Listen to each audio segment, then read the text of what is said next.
Hey guys, we're starting our Genesis series this week.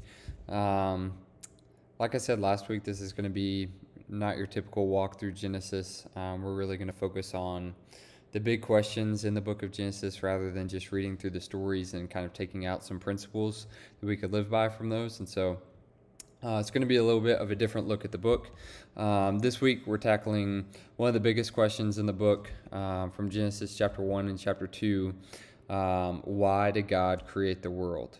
Why did he do that? Why did he create? And so the answer that I'll present is that God created the world for his glory. God created the world for his glory, and that's theologians throughout time have believed that. It's in the Bible, so I'll present the biblical evidence for that. And then I'll talk a little bit about what that means for us as humans, how that should affect us. But I'm going to end with kind of setting up this question that follows why God created the world. When we see that God created the world for his glory, I think everyone, including myself, initially recoils at that a little bit. We don't love to hear that. We think that's a little bit somewhat negative, that's why God created the world, for his own glory. We take issue with that a little bit. And so I'm going to set that problem up at the end, that we don't usually like this. And so how do we deal with that? How do we solve that? How do we come at peace with this idea that God created the world for his glory? It's a crucial question. We have to have an answer for it. It's really difficult for you to hear that God created the world for his glory, and for you to not really love that and not be at peace with that, and then go on continuing to worship God, continuing to grow in a relationship with him. You can't do that when there's somewhat of a little bit of animosity between you and God for hearing this lesson. So we have to have an answer. We have to satisfy why did God create the world for his glory? How can we be okay with that? And so I'm going to set that question up, and that's what you guys are going to spend the majority of your time on in discussion groups. I'm not going to provide the answer today. We're actually going to do kind of a part 2 of this lesson next week, when I'll give at least what I think the answer is. And I'm doing that for 2 reasons. First off, I really want the students to develop their critical thinking skills, be able to have this difficult question and then not be given the answer and just have to think, how can we solve this? Are there passages that we can go to?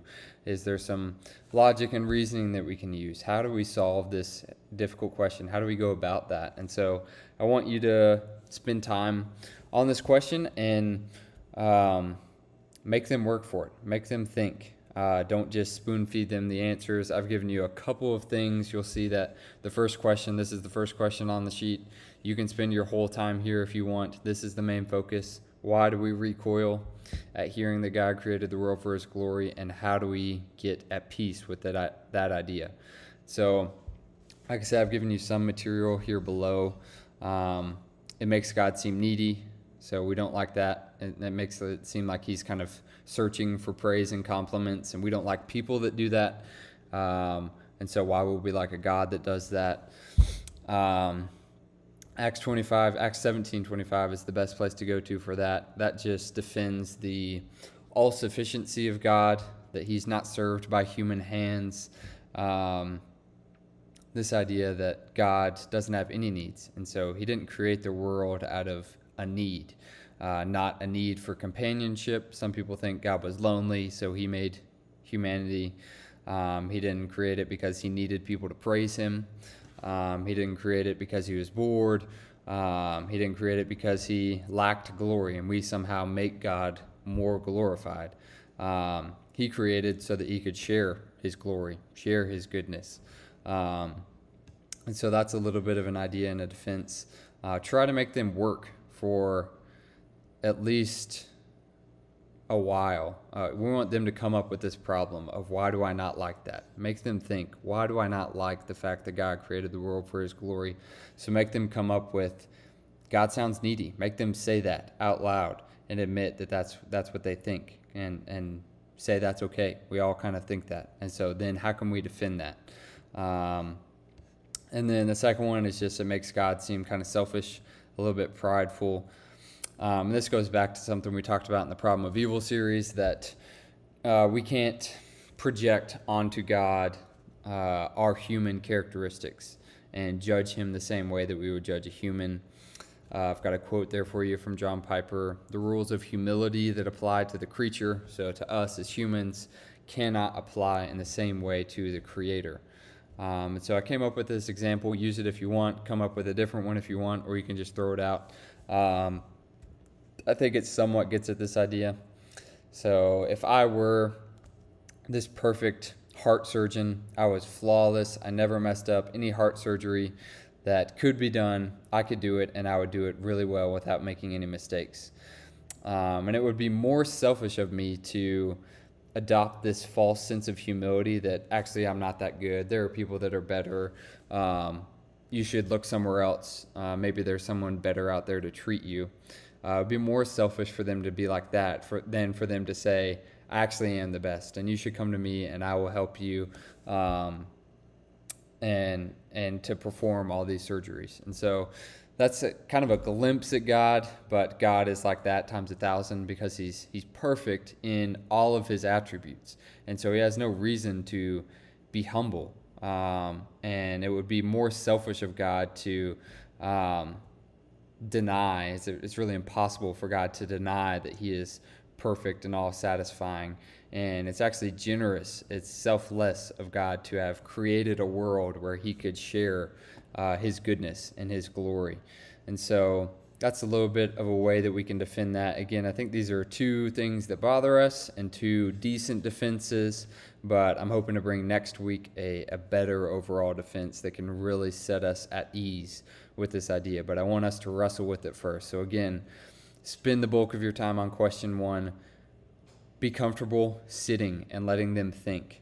It's okay if you ask this question and they sit for a couple minutes and are quiet, as long as they're thinking. Don't just break the awkward silence by trying to give an answer. Let them think through this. Second question, there's just 3 more. You don't have to get to all of them. They're all kind of building off of the lesson. So the second question is, what are other purposes that we as Christians might live for? So basically, what is your purpose in life? What is a believer of Christ? What is their purpose in life? Or what might we think their purpose is? So we just said that their purpose is to glorify God, but what are some other ideas that people might live by, you might have lived by before, something like that?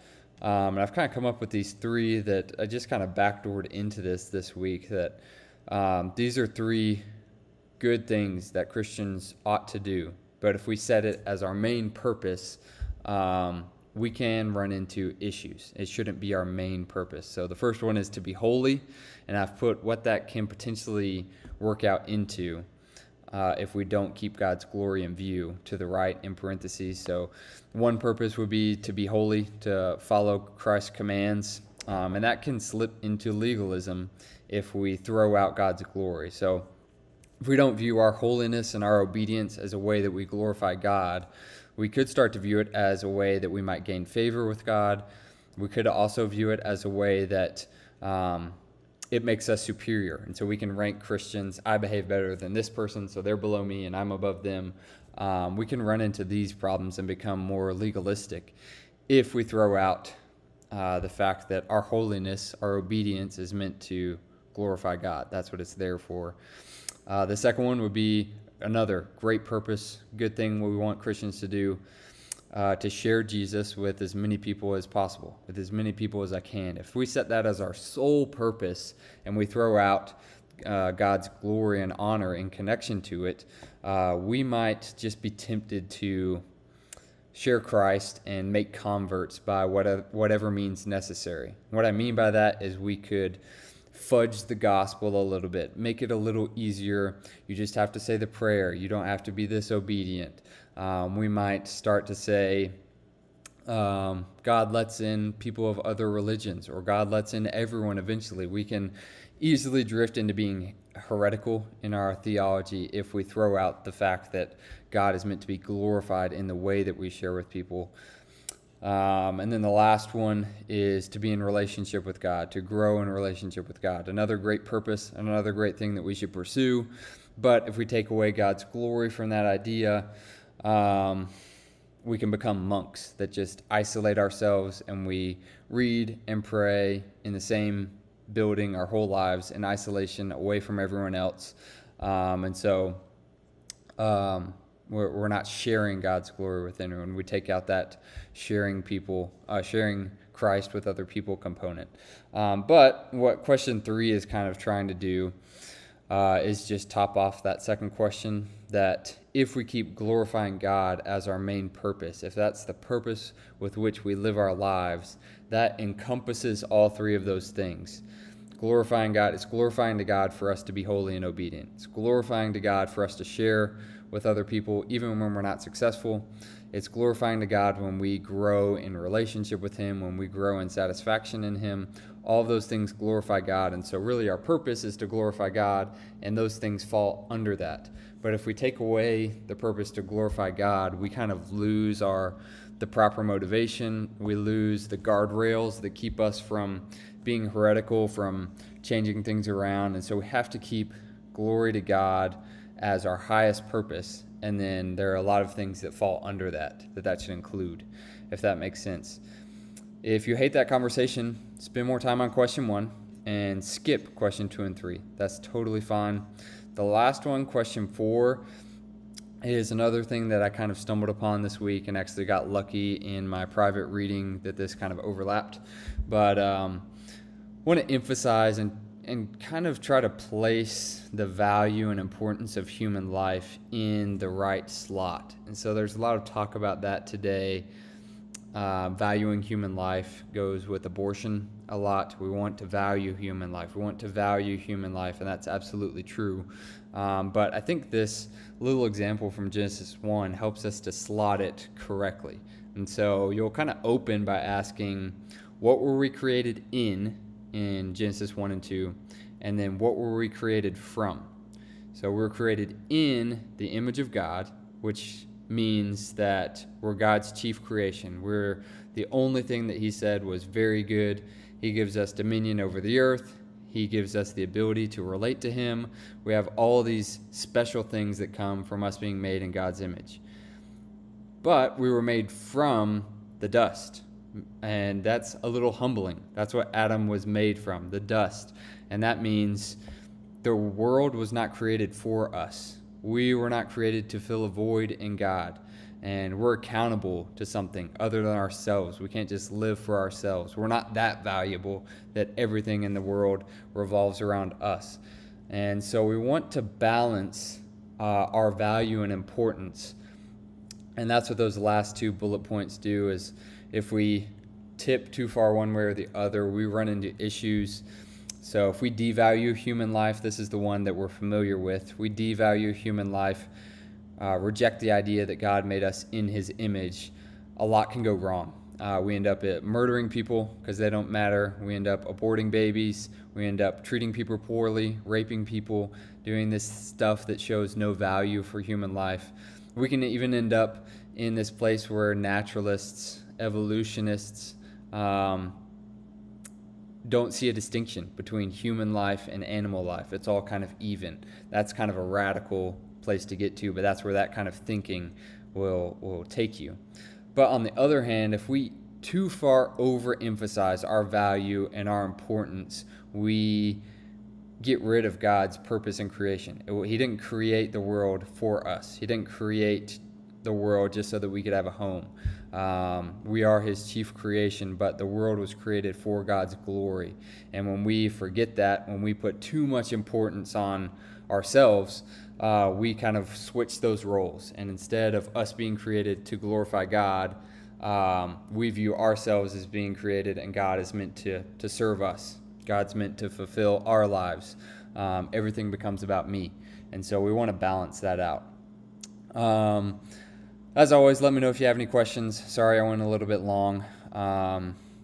Really, really excited for the discussion potentially this week. I hope that you sit on question 1 for a long time. Let students think. I hope we get really productive conversation out of that. And looking forward to hearing back from you guys. Thanks.